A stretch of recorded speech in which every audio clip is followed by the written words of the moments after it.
Am I the butthole for embarrassing my wife in front of our friends by not going along with her lie? When my wife and I got married, we were both working. Once our first child was born, she wanted to quit, completely her decision. I started working more to compensate and she started taking care of the house and the kid. I am a pretty clean person and I help whenever I could or if she asked. I am an involved parent. Then we had another kid and I started working even more. At the end of 2019, my wife flew to her home country to visit her parents. Airports were shut down and all the flights were cancelled before she could come back. There was a lot of red tape to unravel here and we couldn't get her back home until May. Like I said, the only reason I didn't do household works was because I was working too much and I discussed that with my wife and she was also okay with taking care of the household. I have lived alone for several years and until she quit her job I always did my share of everything. I am pretty far from helpless. At first, I freaked out a little as I couldn't WFH and I had kids, 7 male and 2 female, to take care of. In the end, I figured it out. I was stretched a little thing but it was nothing unmanageable. My wife came back home in the beginning of May 2020. She was very happy to be home and we were all happy to have her back. There didn't seem to be any problem. Few weeks ago, we have having dinner at our house with one of our couple friends when my wife told them that I was miserable without her, that the kids were miserable, that the house was a disaster, that she had so much stuff to clean up etc. She basically said that I was helpless without her and that I couldn't take care of anything while she was gone. I kind of chuckled awkwardly. I told her that the kids and I were definitely miserable sometimes because we missed her but nothing other than that was true. I told her not to lie about me or my ability to take care of the kids. After dinner, she was extremely mad at me and told that I was a jerk and that I should have just played along. She told me that she felt awful that I could manage everything without her and she felt that they can't or didn't need her and that she was insignificant. I obviously tried to tell her that it wasn't the case but she kept yelling at me and made me sleep on the couch. Here is the thing. Just because she isn't employed doesn't mean she can't work/doesn't know how to work. Similarly, just because I don't do things now doesn't mean I can't do it. I think it's demeaning to have me pretend that I am a man-child who has to be babied, doesn't know how to do basic things, cannot take care of my own children just so that she can feel better about herself. I don't think it right to portray me as an incompetent person because she feels insecure. However, she is still really upset and I am not so sure anymore. AITA? Am I the butthole for not going along with the lie? NTA, if I was in her position I would be non-stop bragging to people about how great you had been as a caring father and understanding husband. You were basically a single dad for a few months, that's not an easy task. She should be gloating non-stop about you, not tearing you down. Exactly this. If my partner had done all that, I'd have been singing his praises. Right? In actual song. I'd be calling his mom up saying, I need the manual on how you raised your kid so I can follow it to the letter. I'd carry his picture saying, this is the reason I have more than one kid. I'm trying to make more of him. She should be stoked to know that if anything happened to her, he'd be able to pick up the slack like a damn superhero. I'd be bragging to every girl I know. Hell, guys, too. She's not seeing the big picture, here. I'm trying to make more of him. I absolutely love it. She sounds really insecure. Almost like she felt like she wasn't needed and reacted by trying to tear down her husband. That's a definite sign to me that she needs a mental health checkup to make sure everything is okay. That's just me looking at it from a distance, of course. She could be totally fine. She learned as a child that she didn't have worth. Her defense mechanism, way to get worth, is to help. When she isn't needed, she feels unsafe and worthless because she can't use her defense mechanism to not be abandoned. The answer is not to pretend she is needed and enable her dysfunctional way of thinking. It's to allow her to feel the anxiety. As time passes, and she isn't abandoned, her anxiety will lessen and she'll hopefully learn that original post is with her because he wants to be, not has to be, and that she always had worth. Unfortunately, she may also use her kids to feel needed, in an unhealthy way, because original post isn't playing the game. To prevent the latter, therapy can really help. Edit. Thank you so much for the awards and the kind, helpful and insightful comments. 100 Poor Man's Gold Medal for this comment. I agree with this. I'm not making any assumptions, but would like to point out that we don't know anything more about the day-to-day behaviors of Op's wife. This could be all there is to it, and something that is easily resolved with an open, vulnerable conversation and empathy. Conversely, there could be more severe, chronic behaviors. Abandonment issues can be a red flag in several areas and point to personality disorders, such as BPD. Again, there is no way for us to know this, but I'd like to encourage everyone who sees these kinds of things in themselves or others to please reach out to a therapist just to check in and work through those things. There are many different methods to effectively heal or achieve remission. As someone who has this defensive mechanism strongly embedded, I agree. She was absolutely wrong to tear him down, but I do understand knowing you aren't needed. It takes a long time to feel secure in that situation. Almost like she felt like she wasn't needed. That is literally what she said to Op. I made damn certain my man didn't need me before I committed to a serious relationship. I want a partner that I want to be with who chooses to be with me, for who I am, not how well I cook and clean. I agree. Plus, I hate that whole narrative that men are useless around the house. Or when a dad says he has to babysit. Those are your kids, so it's not babysitting. Let's empower men to carry some of the household burden. I know this wife doesn't work, but many do. My dad was always a huge help around the house. I could understand it a bit, to be honest. It can be hard to have your whole identity be mother. It seems like this could be a sign she needs to go back to work or at least pick up a hobby. TBF, her whole identity wasn't mom until she decided to make that her entire identity. I don't think I'll ever understand women that do that, let alone complain because they don't have to raise their husbands along with their kids. Like, that is the dream. A partner that does their fair share and can move right along in life without you if they have to. No one's identity and purpose should hinge on their spouse being useless. No one should ever aspire to be a crutch. Yeah, from a person who has been there, I'd agree. Original post did everything right, but that won't get through to his wife unless she allows it to. I'm curious what you mean by mental health checkup. Do you think there could be something wrong with her or her situation other than an insecurity? I guess I'm not seeing how a checkup would help much if it's insecurity based. Insecurities typically take a long time to get over. Not something that a checkup is going to fix. I second that. NTA, but I do think she sounds really insecure. I've been a stay-at-home mom for 21 years and I've been suffering with chronic illness for the last couple of years.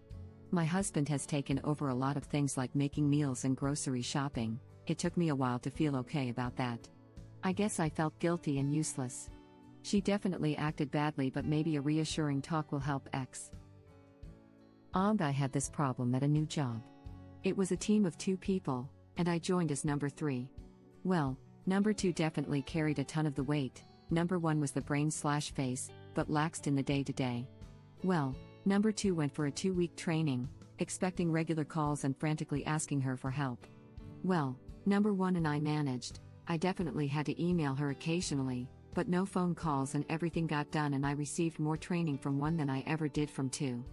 2 came back, defeated and upset, stopped training me completely, stopped assigning me tasks. We had multiple meetings about it, but eventually I was let go. Let me tell you a story about my man. It will turn everyone into me his biggest fan. He worked to keep us happy and alive. He was 1,000 miles away from his wife. This hero could work and raise kids all at the same time without taking a fall. He is a great dad and a solid lad, even though poopy times could be mad. Musical notes, musical notes. Me too. My husband is a very hands-on dad and does loads. I'm always bragging about it. I'm surprised by her reaction. I know we all need to feel needed as well as wanted, but what she said was too much. Sexist in my opinion. Not the butthole Op. Exactly. My husband, for all of his failings in our marriage, is super dad. If something happened to me tomorrow, I know that he could manage without me. He can because he is capable. He doesn't want to because he loves me. Op is not the butthole by any stretch of the imagination. If anything, his wife should be bragging about how great he is for being him. Absolutely agreed. I am so insulted and astonished when women think it's cute or okay for their husbands to be totally unhelpful around the house and clueless about the kids. NTA. This thread makes me very happy. My dad banned the Berenstain Bears books from our house because he said all the stories were about how the dad was an idiot and he didn't want us learning that. It is now a fond memory of my dad being stubborn as F about the power of stories. NTA. But you have received some very important information here from your wife. She feels unnecessary and insignificant to your family. Don't get caught up in the who was right at the dinner party sideshow. You were right, because it doesn't matter. She feels insignificant in your family. Don't let this slide by. Do you want to lose an arm wife? Because that's how you lose a wife. You need to put the kids to be a little early one weekend night and have a long talk about changing things, not because you don't appreciate her and what she does, but because your wife is desperately unhappy. This moment of her being a butthole is a signal flare.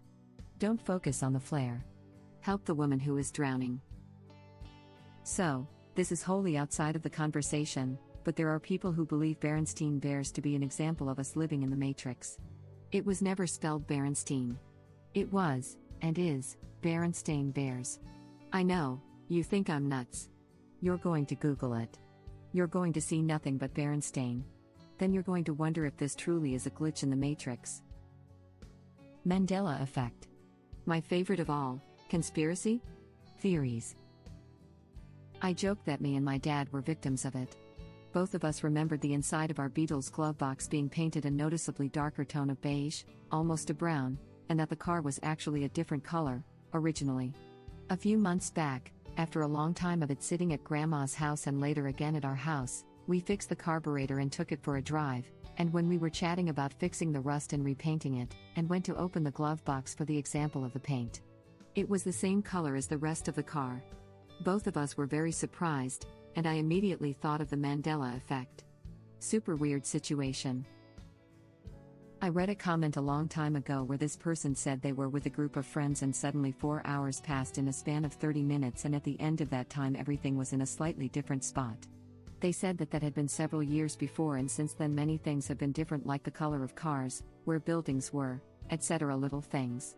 All of their friends that were in the room experienced the same thing but nobody else outside believes them. My husband and I are in our early 40s. Lived in the same small city most of our lives. We each left for a few, but came back a dozen years ago. A few weeks ago we were driving down one of our main streets that we have both been down hundreds of times.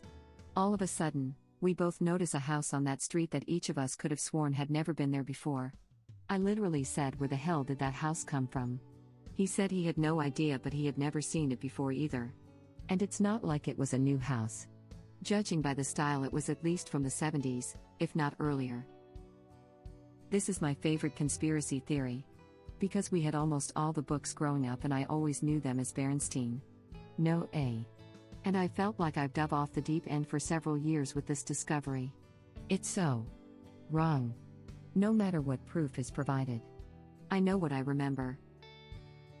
My partner's mom kept her entire collection of the Berenstain Bears collection from when he was a kid and can confirm it is in fact Berenstain. I just picked up the one closest to me, Berenstain Bears and the Trouble with Friends, published in 1986. I really believe that it's because we also believe it should be spelled Berenstain, based off other names we know. Stan Berenstain even said that his teachers thought it should be spelled the other way. I've actually seen a pic somewhere with a book in VHS. One was spelled Berenstain, one Berenstain. This is 100% what stood out to me. The wife went about it in the wrong way and made a bad joke to make light to herself of her feelings of inadequacy. Her whole purpose has been the home mom, she looks after the kids and keeps the house. She should have been happy that you were able to do so, as well as working, but she's probably been feeling this way for a while. Definitely something to have a deeper conversation about. You're definitely NTA. But I don't think being hurt by her joke is a hill worth dying on here. Help her understand that she is appreciated and that she's not insignificant, then explain how her joke made you feel. Exactly right. Original post is not the butthole at all, but wife is clearly deeply insecure about the role she plays in the family.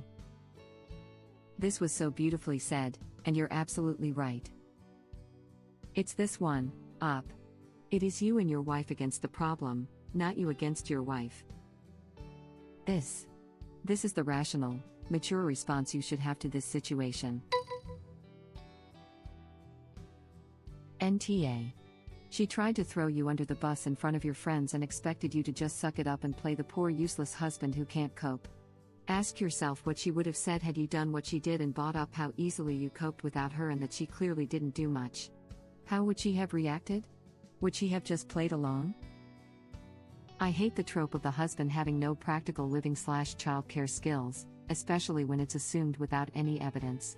Lies like this one are why people see it as acceptable to completely undermine whoever the solo parent is because they obviously can't cope without the more domestic partner around.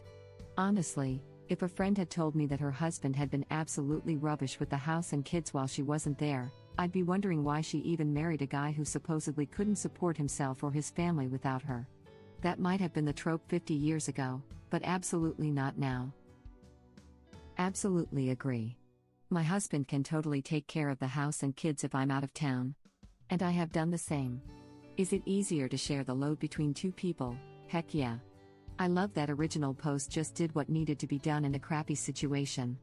She should have been bragging on him, not trying to make him look incompetent. She should examine why she feels so insecure in her role that she needed to do this. I was a SOM for years, by mutual decision, and I loved it. But I also enjoy working now that my kids are a bit older. I hope Op's wife can find a balance that leaves her fulfilled and self-confident. Exactly. I get that people are raised to believe that, well, this is just how it is, guys are dumb and clueless after all. But it isn't, and they're not, and all you need to do to avoid the situations that they're whining about is have standards. Most guys are decent, and it's honestly on you if you wound up with one who says careless, rude, and insensitive things cause he just doesn't get it or just doesn't have a woman's touch with house care. Sexist bullcrap and low standards seem to go together. Great point. This original post, I hope you see this comment. Thank you for watching. If you like our videos, please like them on YouTube. And share them with your friends. Please subscribe to be the first to know about Red Rabbit Reader's new videos. We welcome your comments below. Another of our videos will begin shortly.